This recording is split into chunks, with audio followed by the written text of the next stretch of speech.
사랑하는 우리 가족들을 따뜻한 눈빛, 마음으로 바라보시면서 이렇게 인사할까요? 사랑합니다. 축복합니다. 네, 사랑합니다. 축복합니다. 상민아, 사랑합니다. 축복합니다. 여러분, 사람은 누구나 자기만의 생각을 가지고 있습니다. 자기만의 생각을 가지고 세상을 살아갑니다. 오늘 우리 김충광 시사님께서 기도해 주셨던 것처럼 세상 사람들도 자기의 생각과 자기의 주관과 자기만의 어떤 그 사고를 가지고 세상을 바라보고 세상을 판단하며 그렇게 살아가고 있다는 거예요. 우리가 이 시간 같은 장소에 모여 있지만, 우리가 함께 하나님을 예배하고 있지만 세상을 바라보는 여론의 관점은 다 제각각일 것입니다. 내가 낳은 자녀라 해서 여러분의 생각과 동일합니까? 네, 희은이의 생각과 영훈이의 생각이 다릅니다. 내가 낳은 자녀라 해서 내 마음과 같지 않아요. 어떤 자녀는 짜장면을 좋아하는 자녀도 있고 어떤 자녀는 짬뽕을 좋아하는 자녀도 있습니다. 이 자리에 앉아있는 여러분 가운데 이렇게 오늘은 비가 와서 좀 궂은 날씨이지만 청명한 가을 하늘을 좋아하는 분도 계실 것이고, 또 어떤 분들은 따뜻한 봄날을 더 좋아하는 분도 계실 겁니다. 중요한 사실은 우리 모두는 다들 자기만의 안경을 통해 세상 바깥 세상을 바라보고 있다는 거예요. 내가 어떤 모양의 안경을 쓰고 있는지, 어떤 모양의 안경을 쓰고 있는지도 스스로도 제대로 정확하게 인지하지 못한 채 자신이 쓰고 있는 그 안경의 모양대로 세상을 판단하고 세상을 해석합니다. 여러분, 어떤 분은 세모 안경, 어떤 분은 네모 안경, 어떤 분은 동그라미 안경을 쓰고 있다고 생각해 보세요. 내가 세모 안경을 쓰고 있으면 세상이 어떻게 보일까요? 이하나? 세상이 세모 안경을 쓰고 있으면 세상은 세모로 보일 수밖에 없습니다. 여러분, 모양뿐입니까? 이 안경 렌즈 안에 뭐가 들어있죠? 색깔이 들어가 있어요. 색이 들어가 있습니다. 검정 선글라스를 끼고 세상을 바라보면 온 세상이 온통 뭐로 보인다고요? 시커멓게 보일 수밖에 없습니다. 한 선생님이 계셨어요. 그에게 두 명의 제자가 있었는데 어느 날 두 명의 제자가 하나의 문제를 가지고 서로 논쟁을 벌이고 있습니다. 한 제자는 바람이 불어서 이 저 큰 깃발이 펄럭이고 있다고 그렇게 주장을 하고 있고, 한 제자는 아니다, 바람이 불어서 저 깃발이 펄럭이는 것이 아니라 깃발이 펄럭였기 때문에 바람이 일어난 것이다 라고 서로 자신의 주장을 내려놓지 않습니다. 여러분, 어떻게 생각하십니까? 이 바람이 불어서 깃발이 펄럭이는 겁니까? 아니면 깃발이 펄럭거려서 바람이 일어난 것입니까? 바람이 불어서, 그렇죠, 바람이 불어서 깃발이 펄럭인다 라고 생각하시는데, 그때 스승이 나타나서 하는 말이 바람이 분 것도 아니고 깃발이 펄럭인 것도 아니라고 이렇게 이야기합니다. 다만 그대들의 마음이 흔들리고 있을 뿐이다 라고 이렇게 스승님이 이야기합니다. 무슨 말입니까? 우리는 각자 자신만의 렌즈를 가지고 자신만의 안경을 쓰고 세상을 바라보고 세상을 해석한다는 사실이에요. 우리가 살아가면서 우리는 어떻습니까? 자기가 듣고 싶은 것만 듣고 자기가 보고 싶은 것만 보면서 그렇게 세상을 살아가더라는 것입니다. 오늘 주시는 말씀을 통해 여러분이 가지고 있던 모든 고정관념, 모든 세상적인 안경의 틀, 안경의 렌즈를 다 내려놓고 주님께서 주시는 복음의 그 안경으로, 주님께서 주시는 생명의 안경으로 바꿔 끼우시는, 또한 그 생명의 안경을 장착하시는 소망이 되는 복된 은혜 시간 되시기를 주님의 이름으로 축복합니다. 오늘 이야기는 예수님이 공적인 사역, 공생애를 시작하면서 첫 번째로 보인 기적 사건이에요. 첫 번째 기적 사건이지만 여러분, 오늘 물로 포도주로 만든 이 기적 사건, 마태, 마가, 누가, 요한복음, 우리 사복음서라고 말을 하잖아요. 이 사복음서 가운데 이 물로 포도주를 만든 첫 번째 기적 사건은 어느 복음서에만 기록된 말씀이라고요? 네? 어느 복음서? 절대 여러분에게 어려운 문제 내지 않는다니까요. 지금 우리가 어디를 보고 있죠? 요한복음에만 기록된 말씀입니다. 마태복음, 마가복음, 누가복음에는 이 사건이 기록되어 있지 않습니다. 여러분, 오늘 바로 맹물로 포도주를 만든 기적 사건인데요. 우리 동탄 지역에, 특별히 오산동에 우리 동탄 한마음교회가 위치해 있듯이 갈릴리 지역, 넓은 갈릴리 지역에 특별히 작은 가나라는 그 소마을에 예수님은 결혼잔치에 초대를 받게 됩니다. 그렇다면 예수님의 첫 번째 기적사건이 결혼식, 잔치집을 배경으로 한 이유가 무엇일까요? 바로 예수님이 안 계시면 기쁨이 유지될 수 있다 없다? 유지될 수 없다. 예수님이 부재하시면 미래가 없다는 것을 보여줍니다. 예수님이 없는 곳은 잔치가 끊어질 수밖에 없고 결국엔 절망의 상태에 놓여질 수밖에 없다는 거예요. 기쁨을 잃어버린 인간에게 그 기쁨을 회복시켜 주시고 또한 잔치의 흥을 이어가게 하시며 내일에 대한 소망을 확실하게 보여주기 위한 의지로 첫 번째 기적사건을 물로 포도주로 만든 이 기적사건을 예수님께서 보여주고 계십니다. 여러분, 오늘 본문을 읽어보시니까 여러분 잘 이해가 되십니까? 보통 여러분이 성경을 통독해 나가실 때 요한복음 2장은 물로 포도주를 만든 사건 하면서 그냥 읽고 넘어가 버렸을 거예요. 그런데 여러분이 차근차근 꼼꼼하게 읽어보시면 오늘 말씀에 사실 상당히 이해가 되지 않는 그런 대화가 오고 갑니다. 우리 본문 3절 4절 말씀 함께 읽어보겠습니다. 3절 4절입니다. 시작. 포도주가 떨어진지라 예수의 어머니가 예수에게 이르되 저들에게 포도주가 없다 하니 예수께서 이르시되 여자여 나와 무슨 상관이 있나이까 내 때가 아직 이르지 아니하였나이다. 여러분, 예수님의 어머니 마리아가 3절에서 뭐라고 말씀합니까? 혼인잔치집에 예수야 혼인잔치집에 지금 포도주가 떨어졌대. 네가 어떻게 좀 해주렴. 네가 해결을 해주었으면 좋겠다. 이 결핍의 문제를 너만이 해결할 수 있다라고 예수님의 어머니 마리아가 말을 하고 있는 거예요. 그런데 4절에 보시면 예수님께서 어떻게 반응하십니까? 여자여 나와 무슨 상관이 있나이까 내 때가 아직 이르지 아니하였나이다. 이렇게 말씀합니다. 예수님의 지금 말투를 봐서는 어머니 마리아의 부탁을 들어주신다, 들어주시지 않는다?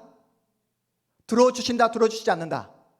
들어주시지 않는다. 나와 아무런 상관이 없기에 어머니의 부탁이라 할지라도 저는 어머니의 부탁을 들어줄 수 없습니다 라고 거절하는 모습이에요.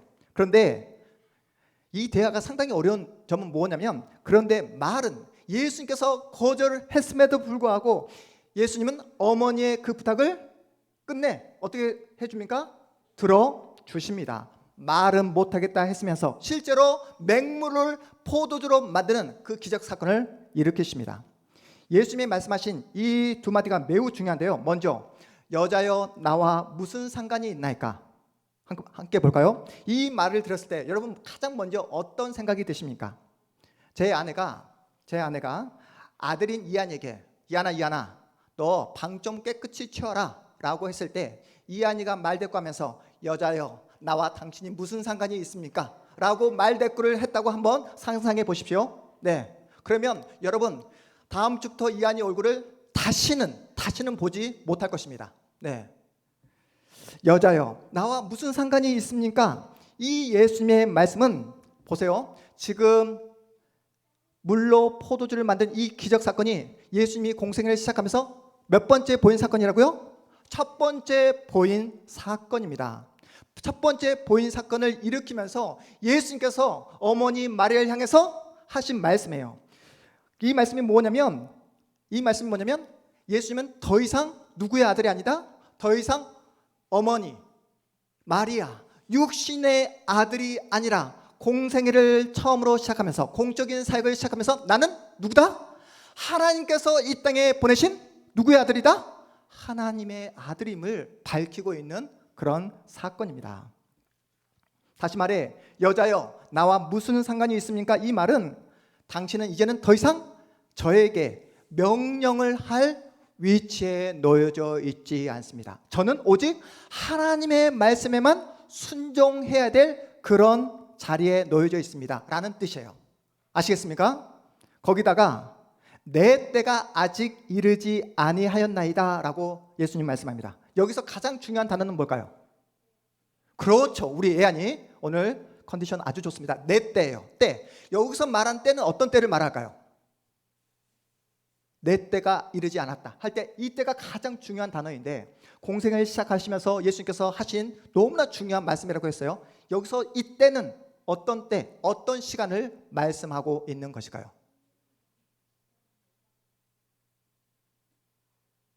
박정임 시사님, 네, 어떤 때요? 어떤 때?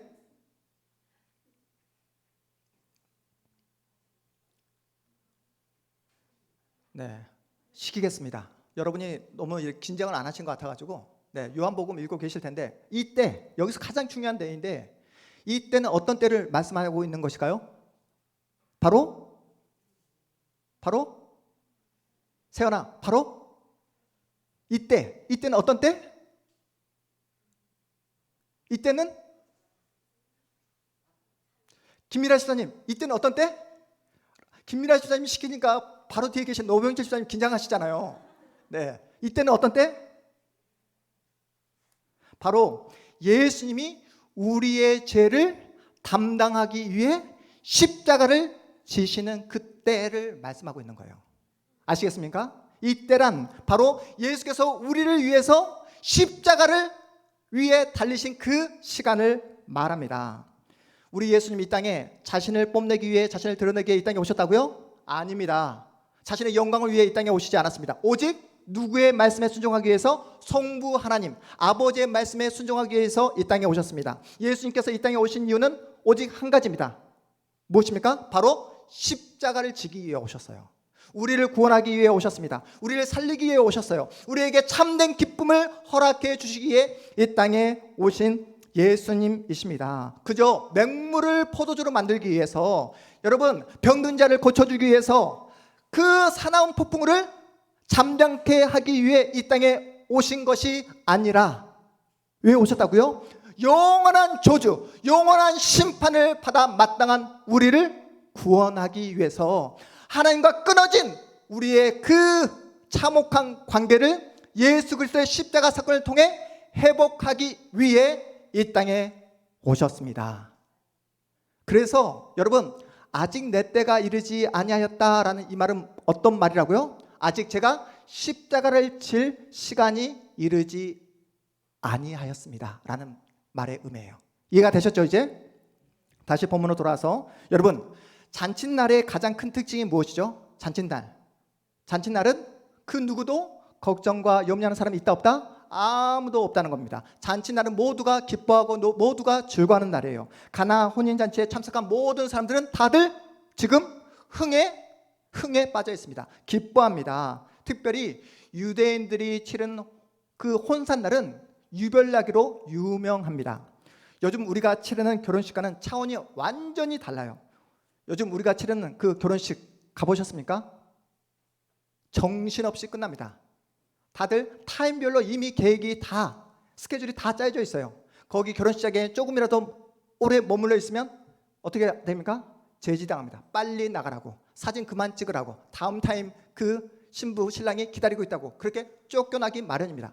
요즘 여러분이 결혼식장에 가서 기억나는 결혼식 있으세요? 다들 그냥 정신없이 그냥 하다가 박수치고 그냥 밥 먹고 오시잖아요. 그런데 당시의 유대인들의 결혼식은 그렇지 않다는 거예요. 아무리 경제적으로 어려운 가정이라 할지라도 최소 며칠간 결혼식이 이루어졌을까요? 최소 일주일간 결혼식이 이루어졌습니다. 그리고 경제적으로 좀 넉넉하다 한 가정들은 보통 2주간 결혼식을 이루어졌다고 해요. 2주간 동안. 그 기간 동안 초대받은 그 모든 사람들은 극진한 대접을 받게 됩니다. 그런데 오늘 본문에 보니까 문제가 생겼어요. 어떤 문제입니까? 한창 흥이 오를 대로 오른 그 상태에 뭐가 떨어지게 되었죠? 포도주가 떨어지게 된 거예요. 음식이 떨어졌으면 다른 음식으로 대체할 수 있지만, 여러분 포도주는 대체할 수 있는 게 없잖아요. 잔치집에 가장 중요한 포도주가 떨어졌다는 것은 이제 잔치가 파장이다, 끝났다. 지금까지 정성껏 준비하고 대접했던 그 모든 그 정성의 시간들이 한순간에 물거품이 될, 모든 사람들의 그 원망과 불평을 들어야 될 그런 위기의 순간에 놓여지게 되었습니다.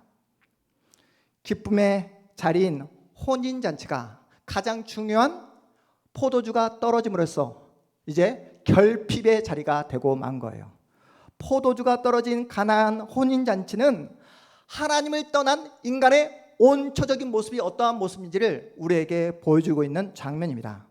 혼인잔치집이지만 가장 중요한 포도주가 떨어지게 되자 이제 완전히 기쁨이 사라지고 말았습니다. 여러분의 삶은 어떠십니까? 여러분의 삶은 감사와 기쁨으로 넘쳐나십니까? 잔치집에 포도주가 떨어진 것처럼 이 자리에 상한 마음으로 나오신 성도님은 안 계십니까?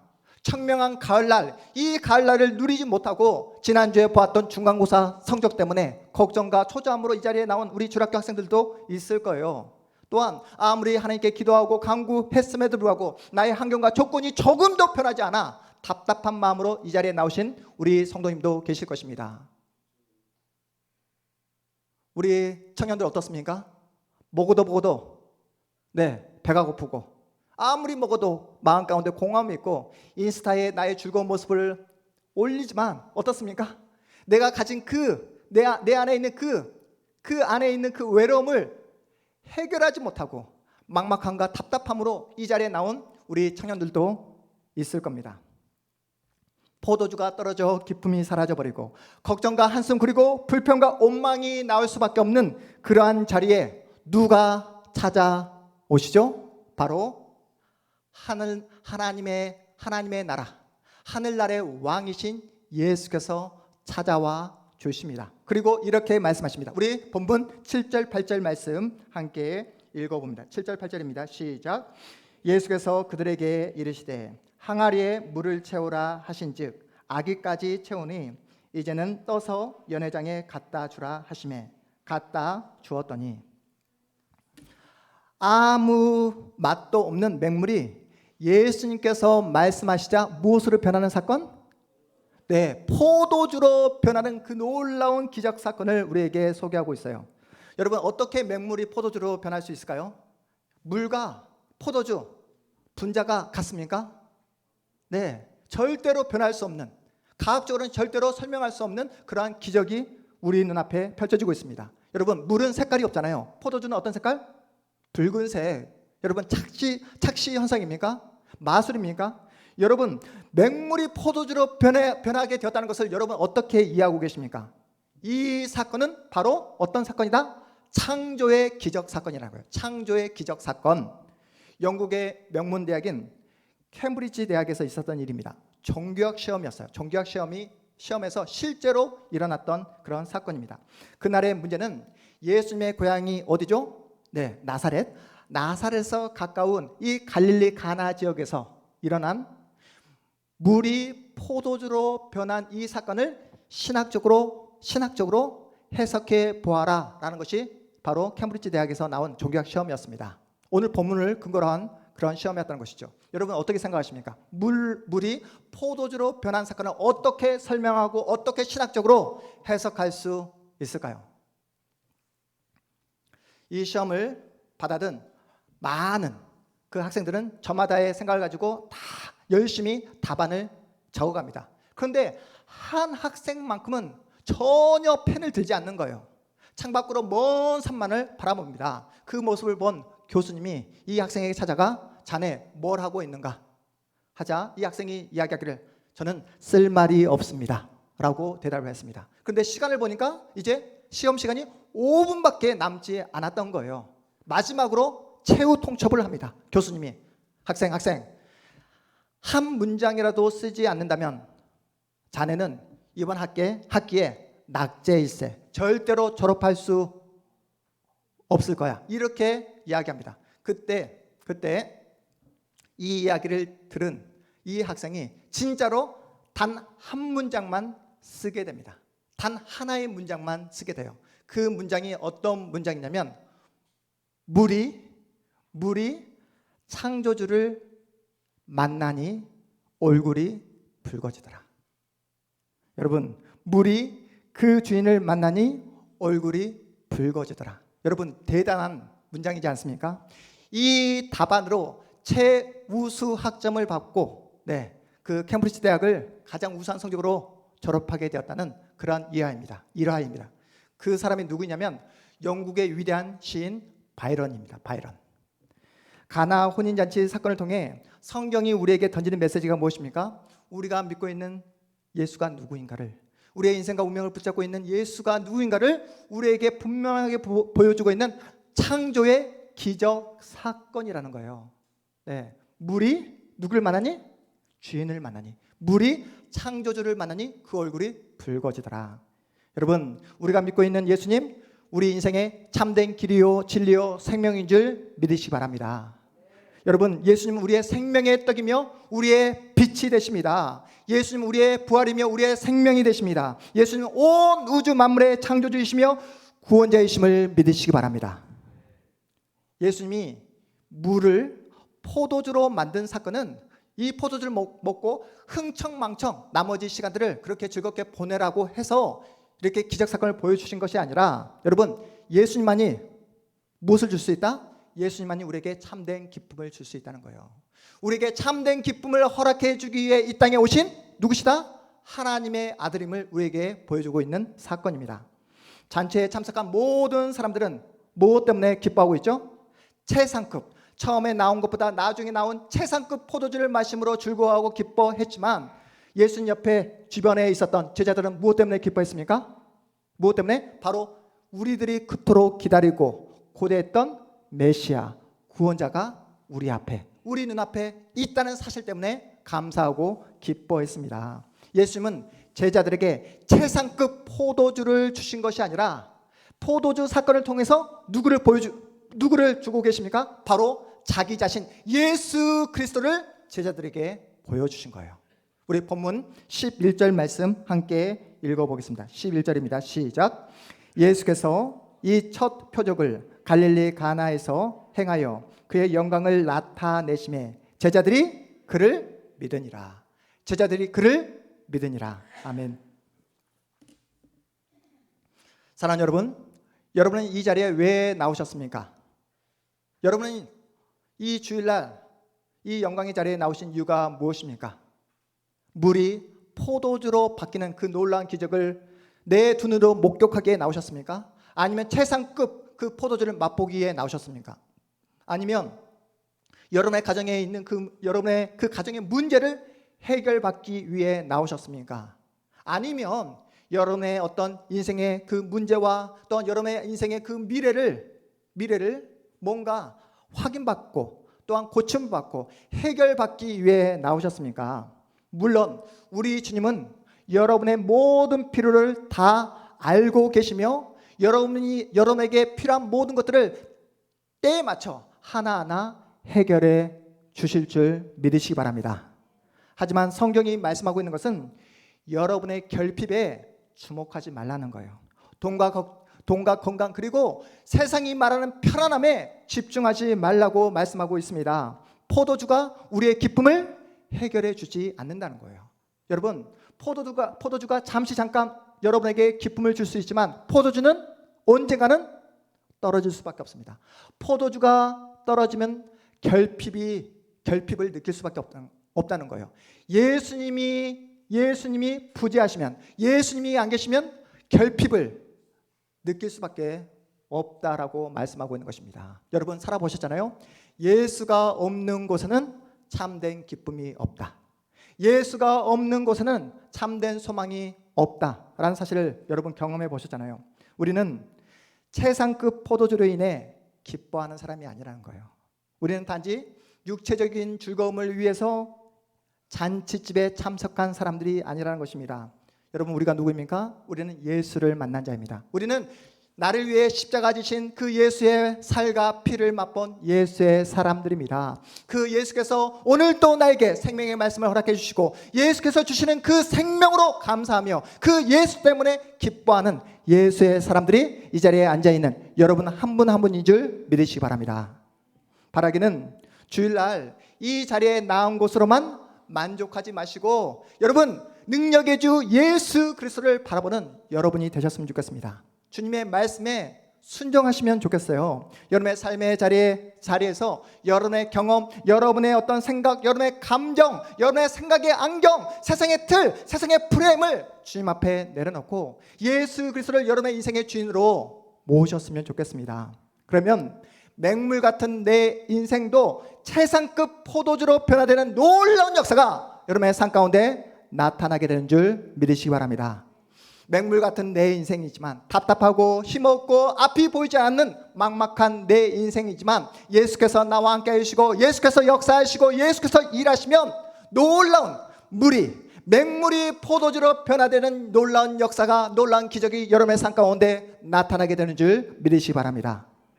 우리는 예수 안에서만 기뻐할 수 있습니다. 요즘 우리가 살아가는 세상이 어떤 세상입니까? 기쁨이 사라져버린 세상입니다. 웃음이 사라져버린 그런 세상이에요. 하지만 예수 믿는 우리는 이 모든 웃음과 모든 기쁨이 결핍된 이 모든 상황과 환경 속에서도 우리는 예수 한 분만으로 기뻐하고 감사할 수 있는 예수의 사람이라는 거예요. 여러분, 우리는 그래서 환경에 의해 조정되는 그런 사람들이 아닙니다. 조건 때문에 우리가 감사하고 기뻐하는 사람들이 아니라는 거예요.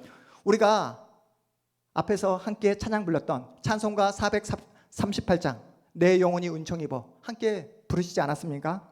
내가 걸어가는 인생길이 아무리 높은 산이 놓여져 있다 할지라도, 내가 걸어가는 인생길이 아무리 거친 들판이라 할지라도, 내가 지은 집이 튼튼한 벽돌집이 아닌 초막집이라 할지라도, 내가 걸어가는 그 길 가운데 누가 함께 하시면, 예수께서 함께 하시면 그 어디나 어떤 나라? 하나님의 나라가 되는 줄 믿으시기 바랍니다.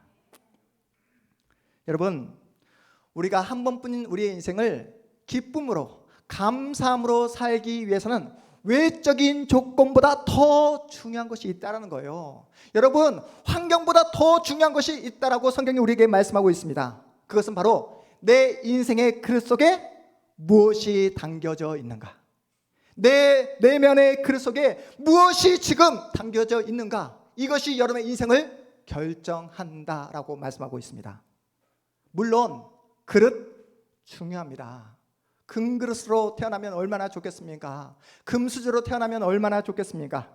그런데 그릇보다 더 중요한 게 뭐라고요? 그 그릇에 담겨있는 내용물이 더 중요하다는 거예요. 여러분, 뉴스를 보시지 않습니까? 매일매일 여러분의 그 귀에 또 눈으로 보는 뉴스에 어떤 사람들이 나옵니까? 태어날 때부터 금수저, 태어날 때부터 금그릇으로 태어난 사람들 많이 보이지 않습니까? 그런데 그들이 가지고 있는, 태생적으로 가지고 있는 그 모든 부와 명예를 가지고 그들이 세상 앞에서 무엇을 하더라?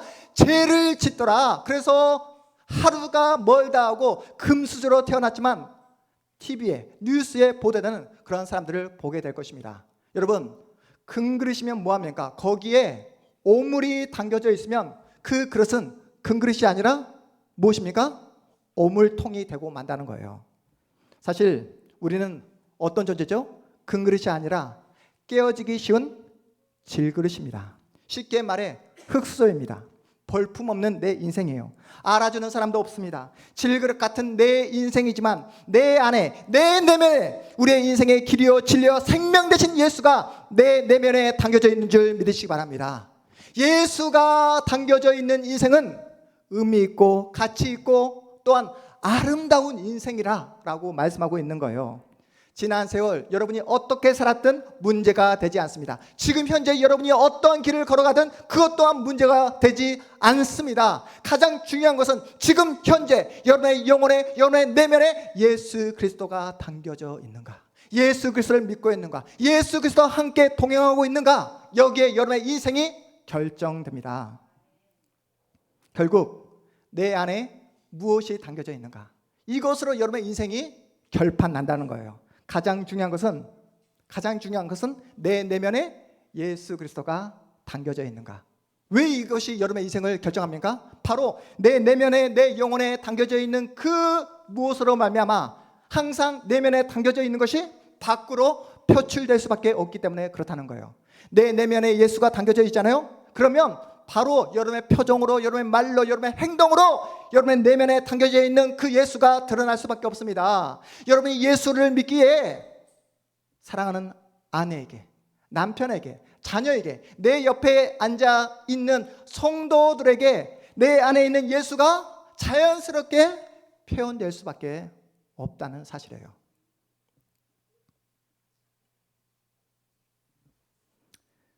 예수님이 내 인생의 주인 되어 주시면 예수님이 내 내면에, 내 영혼에 담겨지게 되면 내 생각이 바뀝니다.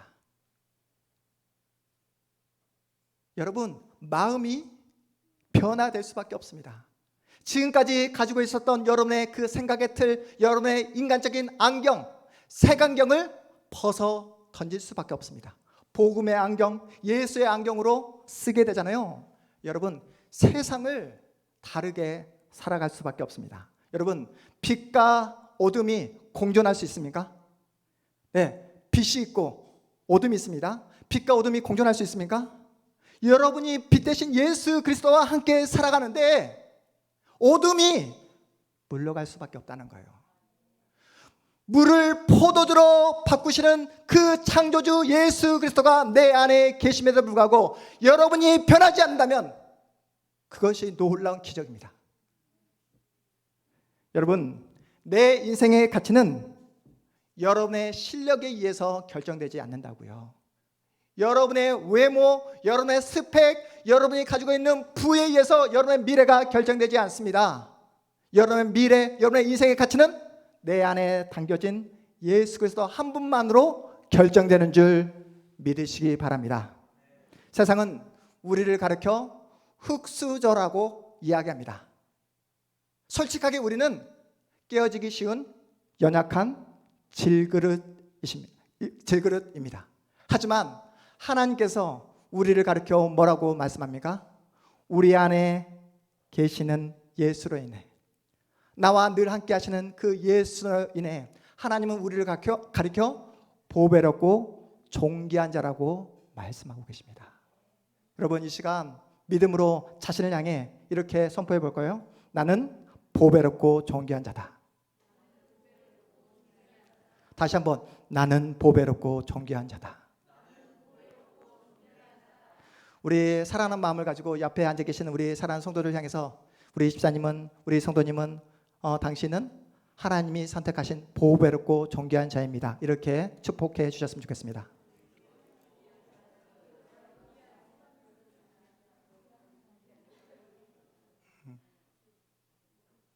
사랑하는 여러분, 기쁨이 없는 시대가 도래했다고 합니다. 웃음이 사라진 시대가 되었다고 다들 이야기합니다. 하지만 우리가 기쁨이 사라진, 결핍이 너무나 여기저기 많은 이러한 사회 환경 속에서도 우리가 기뻐할 수 있는 유일한 이유는 내 안에 계시는 예수 때문에 그렇다는 거예요. 여러분, 예수 때문에 감사하고 예수 때문에 기뻐하고 그 기쁨을 온 세상에 온몸으로 보이시는 여러분의 복된 생애가 되시기를 주님의 이름으로 축복합니다.